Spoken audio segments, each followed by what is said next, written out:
ズームでやってんの。はい、ズームでやらせてあげる。ズームでやらせてあげる。ズームでやらせてあげる。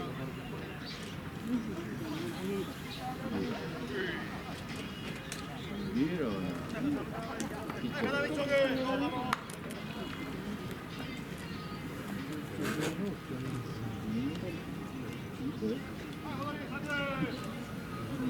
ちょっと見えない。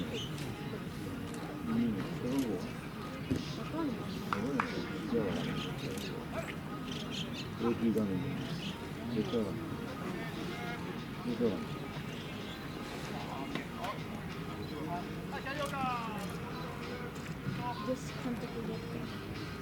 監督ゲット。そしていつか見れます。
すごい人がカメラ目線。